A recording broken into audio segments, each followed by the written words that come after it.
So this video isn't really only about learning languages, but there is this concept in language learning known as the intermediate plateau. Essentially, it's when you start reaching a level where making progress becomes much harder to notice compared to when you were still a beginner. And the reason this happens is because when you get started, you obviously don't really know anything yet, so everything you learn is going to have a significant impact on your overall comprehension of the language. For example, as a beginner, you can easily double your vocabulary every few weeks, but as you get more advanced, learning a new word is just going to become another drop in the bucket, and most likely the words you learn now aren't going to be anywhere near as common as the words you learned in the beginning. This can create the illusion that you aren't making any progress, which can be really demotivating as it may seem as if your efforts are in vain. But well, in reality, you obviously still are making progress, probably at the same or even at a higher rate compared to when you got started, but you just don't notice it. And another issue is that people who start learning a language for the first time usually have a pretty hard time imagining exactly how long learning a language is going to take.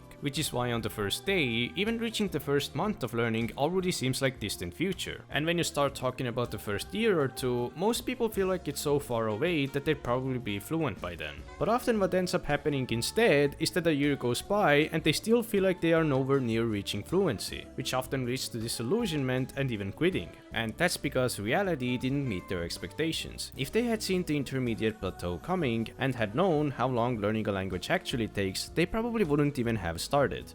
Unless they would have, in which case things like that wouldn't have hit them as hard. And this is exactly why I find managing expectations so important. And of course, this doesn't only apply to learning things but also creating projects. There's this saying in programming that the last 1% is the 99%, which basically means that when you feel like your project is 99% complete, most likely the last 1% will take just as long, if not even longer, than the first 99%. This is also sometimes referred to as meat development hell, which is very similar to the intermediate plateau in the sense that making noticeable progress will become slower than it was in the beginning, and turns out that you need to do a lot more work than you initially expected. And honestly, there really isn't much you can do about it. You either have the choice to keep on going as you did before, or give up completely and abandon what you had worked so hard on for all this time. Well, actually there is one more thing you can do, which is to work more and harder than ever before in order to make your progress more noticeable, which isn't easy but can actually reignite your passion for what you're doing and save you from slipping away.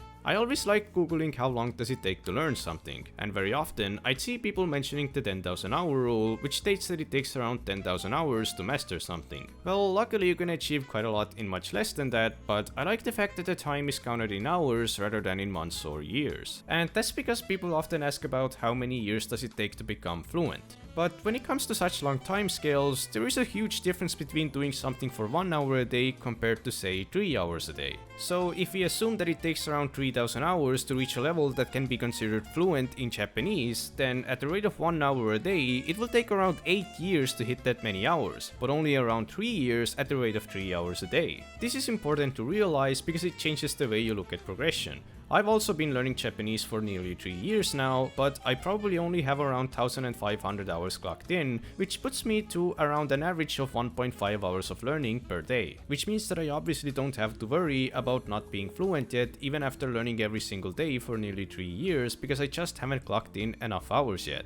I very much expected progress to slow down over time, and I always knew Japanese was a hard language. However, occasionally and even recently, I've still been surprised when suddenly a new layer of complexity emerges, which is why I'm forced to adjust my expectations to avoid being disappointed later on. And that's another important takeaway. Don't expect your expectations to stay static. And actually, it's a good idea to even expect to occasionally feel a bit bad about your progress, even if you know that you're doing nothing wrong. I guess I can bring drawing as an example. Not too long ago, I made a video about an art grind I did a while back to learn drawing. I still actually draw on and off, and I have more art videos planned in the future. But even to this day, despite seemingly having an improvement-focused mindset and being aware that most of the drawings I create are purely for the sake of practice, I sometimes still get a bit tilted when multiple drawings in a row come out much worse than I expected, because it means I have to keep on grinding just to reach the level I thought I already was. But even if a realization like that puts a bad taste in your mouth, out, the best thing you can do in that scenario is just to keep going. If you're trying to improve, you're most likely working outside of your comfort zone, which means that occasional blunders are just likely to happen. So as long as you adjust your expectations and don't take those blunders personally, you'll quickly be back to normal operation and you'll forget those blunders ever existed. Even if you're aware of these concepts on a rational level, it's always valuable to expect your expectations to be potentially wrong so you wouldn't be taken by surprise by things that you thought shouldn't happen anymore. So you should expect to occasionally get frustrated, expect to be demotivated, and expect to fall off a cliff multiple times. Exactly the same way how you should expect this video to suddenly segue into a Skillshare ad, because this video is sponsored by Skillshare. And Skillshare just so happens to be an online learning community with thousands of inspiring classes for creators such as yourself. What can you do on Skillshare, you may ask? Well, you can explore new skills and you can